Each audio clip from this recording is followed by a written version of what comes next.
je vous retrouve aujourd'hui avec une nouvelle vidéo. Alors aujourd'hui, on va faire un petit peu d'aquarelle ensemble et on va faire notamment des feuillages à l'aquarelle. J'ai eu envie de reprendre un petit peu mes pinceaux et de me refaire une petite... Coucou! De me refaire une petite série en fait de feuillages comme ça. Alors ça c'est... En fait, c'est des souvenirs Facebook qui, vous savez, quotidiennement, on a des souvenirs des publications Facebook qu'on a pu faire les années passées. Et en fait, j'ai eu des souvenirs en fait d'aquarelle intuitive fait avec des tampons de Manuela cette semaine-là qui m'ont rappelé certaines choses. Et puis une vidéo que je vous ai proposée il y a déjà quelques années, c'était dans les toutes premières de ma chaîne YouTube où je vous montrais en fait ce que je faisais de mes essais de feuilles et de fleurs à l'aquarelle, comment je m'en servais ensuite dans mes pages de scrapbooking. Je m'en faisais des die cuts en fait déjà à l'époque. Et puis donc voilà tout ça, donc ça m'a retitillé encore un petit peu. Et puis avant de me relancer en fait dans ces feuillages, j'ai pas mal regardé de vidéos de Suzanne Rose Art, qui est une artiste mix média qui a sa propre marque de tampons. D'ailleurs, j'ai des tampons clear que j'ai commandés il y a pas longtemps et dont il faut que je me serve. C'est pas une obligation, mais dont j'ai très envie de me servir, mais voilà, c'est pas encore produit ici. Donc j'ai pas mal regardé de vidéos, surtout sur ces vidéos sur ces fonds intuitifs et sur l'aquarelle pour me réimprégner un petit peu de tout ça. Et puis du coup je me suis lancée dans les feuilles. Alors là c'est ce que je vous montre. Alors c'est pas un tuto que j'ai suivi, c'est vraiment une inspiration pour m'immerger un petit peu dans l'esprit, mais j'ai pas suivi de tuto particulier. C'est juste que j'ai pris mes pinceaux, j'ai plusieurs pinceaux différents d'ailleurs, ce que je vous encourage à faire pour tester ça. Et puis je voulais surtout des formes rondes de feuilles pour les intégrer ensuite sur une page d'art journal. Donc j'y suis allée un petit peu à l'instinct comme ça. Je travaille ici avec des aquarelles, c'est les aquarelles Gansai Tambi, donc c'est des aquarelles japonaises. Donc c'est exactement les mêmes aquarelles que celles que j'utilise dans les teintes de doré. Seulement ici, en fait, on est sur des aquarelles colorées. Là, j'ai la boîte entière. Alors, je ne sais plus combien de couleurs. C'est un peu plus de 40, je crois. Il y a 2 godettes dorées, d'ailleurs, aussi dans cette palette. Donc, c'est des aquarelles qui sont hyper intéressantes. Alors c'est ce qu'on dit, qui sont entre l'aquarelle et la gouache, parce elles peuvent être travaillées de façon assez épaisse. Elles sont assez opaques quand même, enfin elles sont assez couvrantes, mais on peut les travailler dans la fluidité, c'est ce que vous allez me voir travailler après dans les fonds. Donc voilà, et donc je les ai depuis pas très longtemps en fait celles-ci, donc je les teste au fur et à mesure. Pour les fonds intuitifs, je les aime beaucoup. Pour travailler les motifs, je préfère travailler encore avec mes aquarelles extra fines, malgré tout. Mais elles sont très intéressantes et pour ce qu'on va faire ici, elles sont largement suffisantes de toute façon. Alors là, je vous ai laissé tout le process créatif de mes feuilles. Alors l'idée, c'est surtout pas de faire des choses parfaites. Il faut pas se mettre de pression, c'est un exercice ici, c'est s'entraîner à faire des feuillages. Alors, c'est s'entraîner à faire des feuillages si vous voulez ensuite vous faire une composition aquarelle en la composant vous-même, sans utiliser de tampons. Donc, c'est des exercices que proposent beaucoup les aquarellistes dans leur cours, dans leurs livres. Donc, voilà, c'est s'entraîner, mais c'est pour nous, en fait, qui sommes scrapeuses, c'est utiliser nos essais pour en faire quelque chose de créatif derrière. Et donc, l'idée, c'est de s'entraîner avec son pinceau, s'entraîner dans les gestes, regarder aussi nos mélanges de couleurs, les fusions de couleurs, un petit peu de lâcher prise dans tout ça. Pas de pression, pas de stress, puisque de toute façon, ensuite, on va les retravailler un petit peu, ces feuillages, on va les retravailler au crayon, et ensuite, on va les détourer et on va les intégrer dans d'autres éléments plus construits, enfin, entre guillemets, avec des tampons, des choses comme ça. Donc vraiment, c'est pas de pression, c'est vraiment se faire plaisir. Et quelquefois, quand on sait pas trop quoi faire aussi, quand on a envie de faire des motifs à l'aquarelle, mais qu'on n'est pas à l'aise ou qu'on n'a pas envie de se lancer dans une composition non plus, de s'entraîner à faire des feuillages comme ça peut être aussi, ça apporte beaucoup de détente et ça nous permet de pratiquer aussi quand même sans panique. Alors ici, je suis dans des tonalités de vert. Je travaille avec, on a dans le panel de couleurs des Gansai Tambi, ici, alors il y a le Gansai Tambi, je ne sais pas si c'est la marque ou si c'est le nom des aquarelles, parce il y a deux noms, c'est Gansai Tambi et il y a un autre nom qui commence par un K, je crois, mais je ne l'ai pas en tête. Donc moi je dirais Gansai Tambi, mais peut-être que le nom usuel, c'est pas celui-là, mais c'est la même chose, hein. Il n'y en a pas 36 000 des aquarelles japonaises comme ça. Il y a pas mal de vert en fait dans le panel de couleurs ici, pas mal de bleu aussi, donc quand on aime le vert et le bleu comme moi, bah, là on est servi. Et du coup je fais pas mal de mélanges aussi, j'essaye de voir comment les aquarelles réagissent. Elles se mélangent très très bien, très agréable à travailler. Donc là bah, voilà, je fais des tests. Je pars avec une base de vert et puis j'y ajoute il y a du bleu de Prusse et de l'indigo aussi je crois, ou le gris de pine, mais enfin c'est assez bleuté. Donc je fais des mélanges, je regarde, je dilue beaucoup, je dilue moins, et puis j'essaye de travailler comme ça. Et alors, si vous voulez faire ce genre de feuilles en fait rondes, alors moi vous voyez là, je commence par la tige et je dessine la forme de la feuille avant de la remplir. Ce qui n'est pas toujours le cas quand je fais des feuillages. Quand je fais d'autres types de feuillages, en fait c'est le geste de mon pinceau qui va me donner la forme de ma feuille directement avec le plat du pinceau. Et ici, en fait, c'est vraiment c'est la pointe de mon pinceau qui me permet de dessiner la forme ronde et ensuite je viens remplir. Je vous conseille de tester avec plusieurs pinceaux différents. Ne choisissez pas au début des pinceaux trop fins puisque vous aurez du mal, alors sauf si vous faites des feuilles plus petites. Si vous travaillez sur des plus petits formats, bah, du coup, c'est des tailles de pinceaux qui sont plus adaptées. Mais si vous voulez vraiment travailler le geste, je vous conseille de travailler sur des choses beaucoup plus grandes au début parce qu'on est quand même plus à l'aise malgré ce qu'on peut croire. Parce que bon, on a tendance à se dire oui, mais si je les fais grosses et qu'elles sont ratées, ce sera pas, on verra encore plus les défauts. Mais du coup, alors ça peut être vrai, mais d'un côté, quand elles sont plus grossières entre guillemets, comme celles que je suis en train de faire ici, finalement, c'est pas celles qui auront le plus de défauts non plus. Mais vraiment travailler sur des grands formats, ça vous permet de bien travailler le geste, de ne pas être coincé dans votre geste.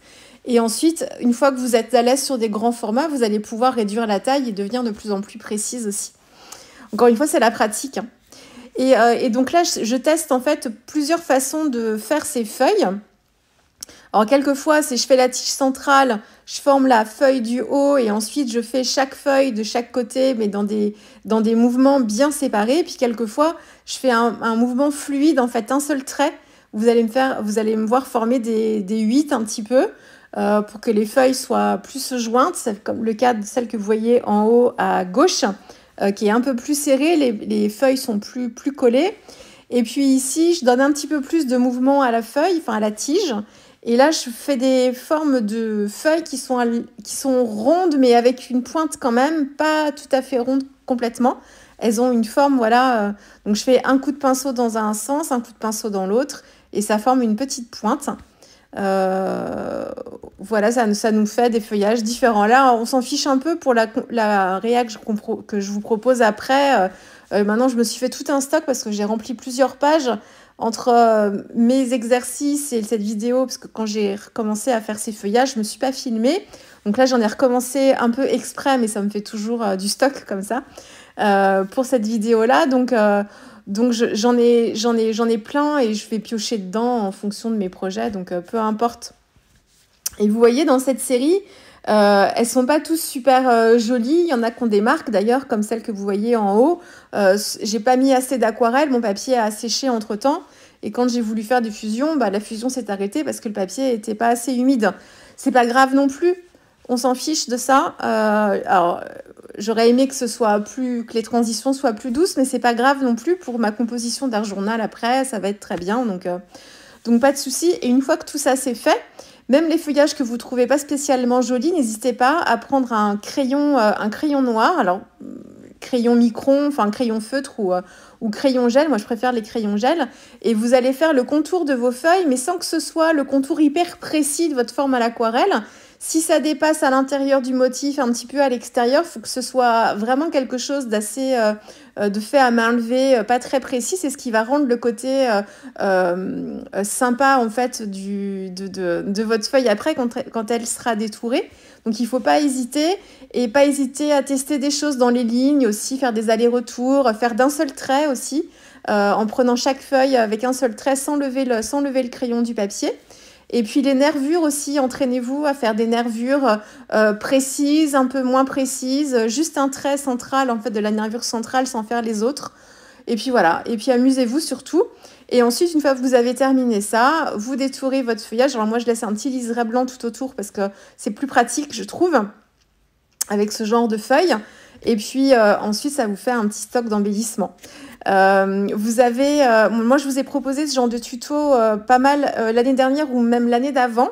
Vous avez plusieurs tutos comme ça d'aquarelle intuitive comme je suis en train de faire, mais aussi de détourage de feuilles. Et vous avez Laureline aussi qui vous a proposé des tutos vidéo aussi où elle réalise ses embellissements comme ça. Elle s'en fait des die cuts.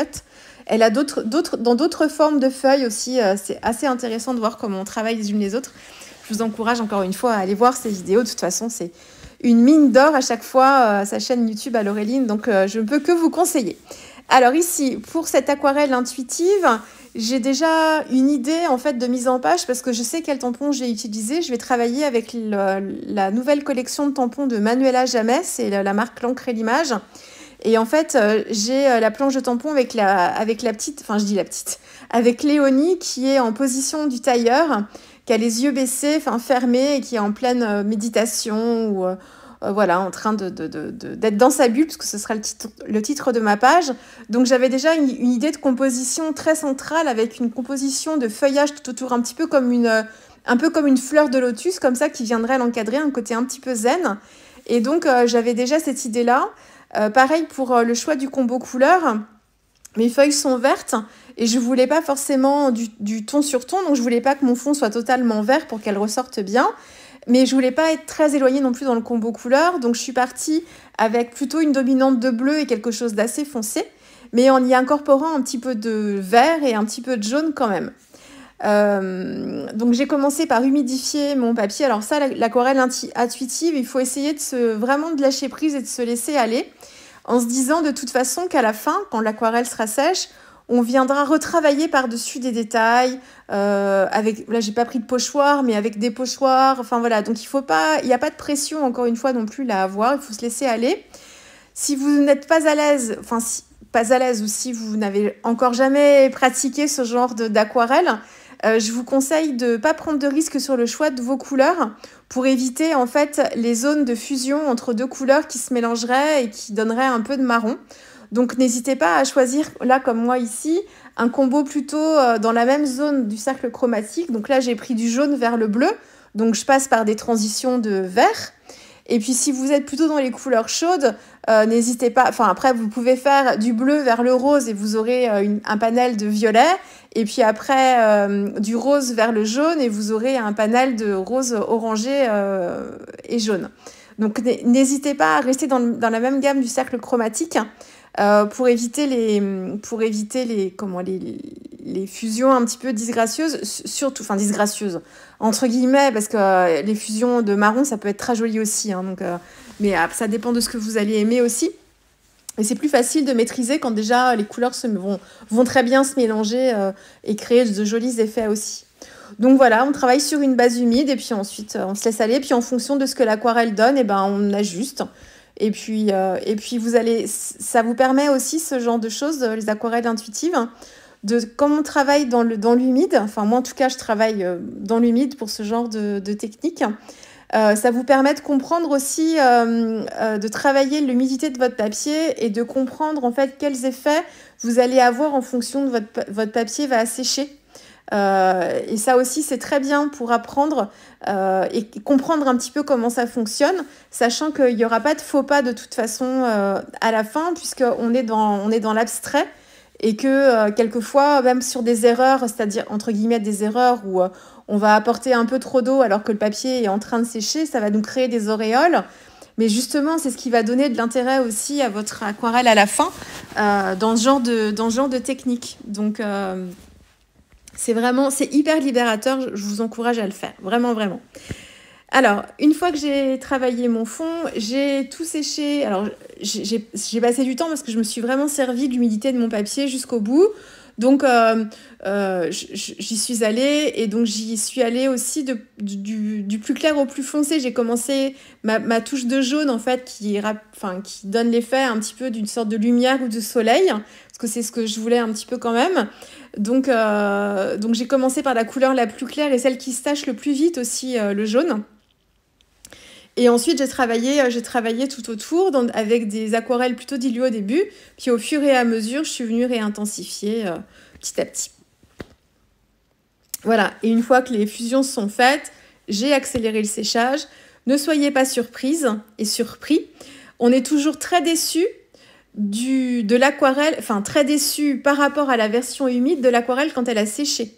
Je vous ai pas laissé la partie séchage, j'aurais peut-être pu vous la laisser pour que vous puissiez voir un peu ce que je veux vous dire là. C'est qu'en fait, quand l'aquarelle est encore humide, elle a une brillance qui vous fait vibrer vos couleurs beaucoup plus intensément. Dès que l'humidité s'en va, eh bien, on a une aquarelle qui va se ternir. Alors, quand on laisse l'aquarelle de côté quand elle est sèche et quand on la reprend, on n'aura pas l'effet aussi marqué puisqu'on n'aura pas en mémoire immédiate en fait des 5 dernières minutes l'image de l'aquarelle humide avec cette vibrance de couleur. Mais quand on voit l'aquarelle humide, qu'on sèche au heat gun en plus, donc du coup ça accélère le séchage. Alors c'est pas ça qui rend-terne les aquarelles, hein, mais c'est que du coup ça va sécher beaucoup plus vite. Donc on va passer d'une aquarelle super super lumineuse à une aquarelle sèche et qui sera beaucoup plus terne. Mais c'est pas un problème de l'aquarelle, surtout que les Kansai Tambi n'ont pas forcément un problème en termes de pigmentation. Au contraire, elles sont utilisées d'ailleurs aussi parce que leurs couleurs sont assez vibrantes. Mon papier, c'est le papier d'Albe en 100% coton, en grain fin, que je teste depuis plusieurs réas et je sais que les couleurs dessus se révèlent bien et ne sont pas absorbées, elles ne deviennent pas ternes non plus, donc je sais que le papier est bon. Donc voilà, donc il n'y a pas du tout de souci. Mais c'est vrai que quand ça sèche, et ben, du coup, on perd la lumière et la vibrance. C'est comme ça, il faut se faire une raison. Pour régler un peu le problème, faudra refaire des couches aussi par-dessus, mais en aquarelle intuitive, moi j'ai du mal à le faire. J'aime bien travailler en fait d'une traite et pas forcément faire de couches en plus, mais ça se fait aussi très très bien. Et là, l'ajout de couches permet d'intensifier un petit peu plus et de réveiller encore un petit peu plus l'aquarelle.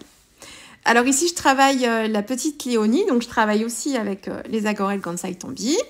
Pour le choix des couleurs, comme je suis dans des tonalités froides de jaune, vert et bleu, je veux un élément qui contraste bien en fait avec mon fond et avec mes feuilles. Donc je vais choisir de lui faire son t-shirt dans une teinte orangée, mais pas un orange trop criard par rapport aux teintes que j'ai en fait sur mon fond aquarelle. Donc c'est un orange qui est assez désaturé. Donc ça pourrait... Alors j'ai pas les noms en tête du tout de ces aquarelles-là, pas encore en tout cas. On aurait peut-être la terre d'ombre brûlée, mais ça dépend des terres d'ombre brûlées. Il y a l'orange de Chine aussi de Sennelier qui pourrait s'en rapprocher, mais là c'est une teinte encore un peu plus désaturée que l'oranger de Chine. Mais voilà, on est dans une tonalité orange. Si vous voulez obtenir cette tonalité-là, vous faites votre orange avec un rouge et un jaune et vous le désaturez avec un petit peu de sépia. Ça fonctionne bien. Ou alors, il vous faudra une touche de bleu aussi pour désaturer votre mélange orange si vous ne voulez pas de sépia. Voilà, donc ça c'est l'idée. J'ai travaillé quand même avec un petit peu de jaune pour travailler la base du t-shirt, mais après, voilà, je suis vraiment avec ce orange désaturé.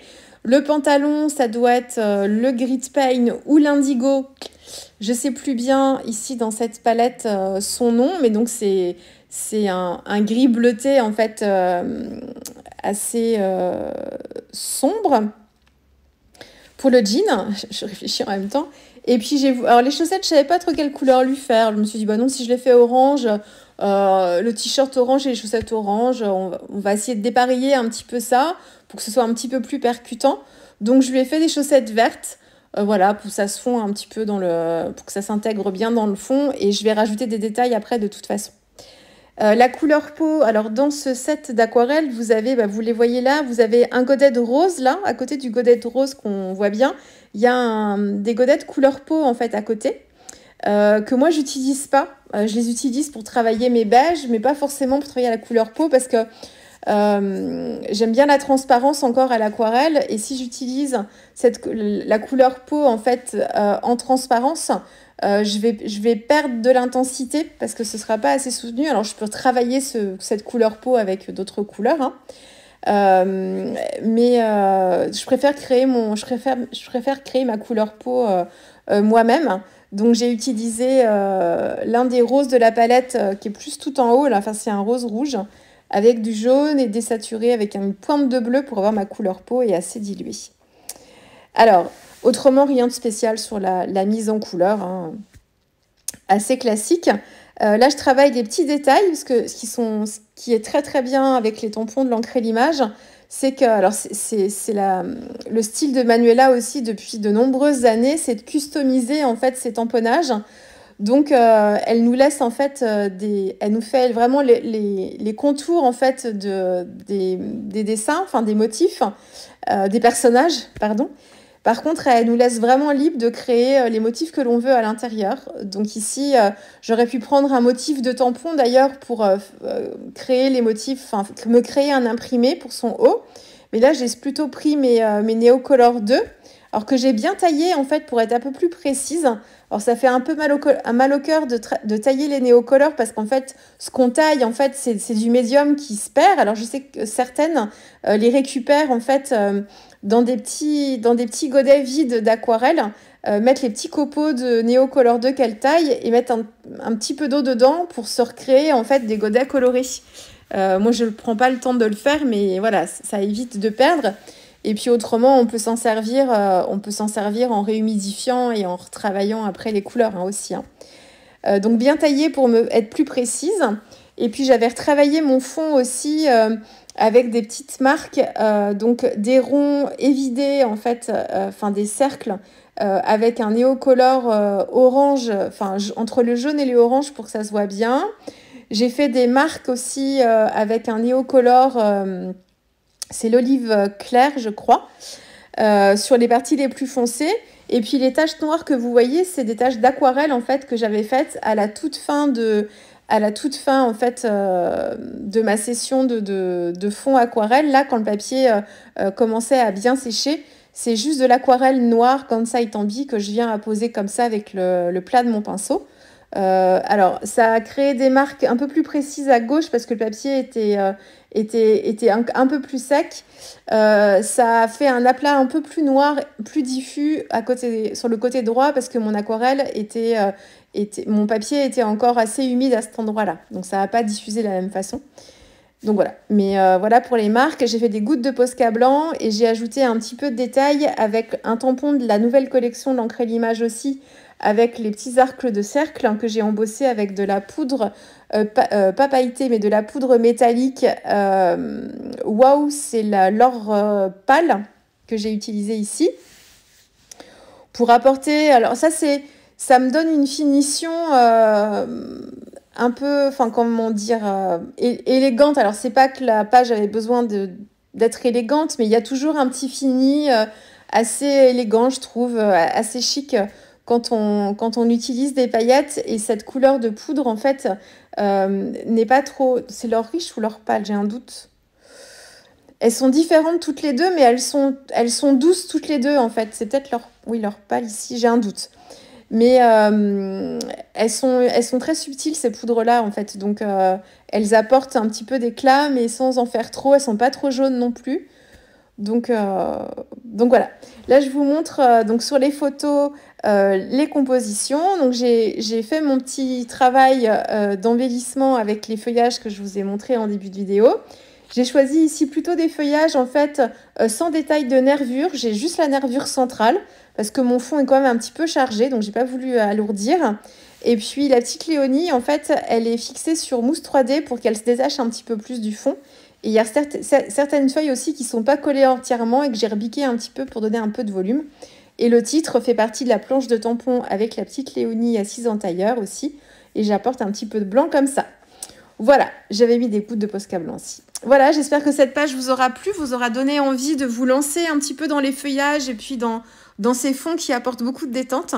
Et puis nous, on se retrouve très vite avec une prochaine vidéo. Au revoir.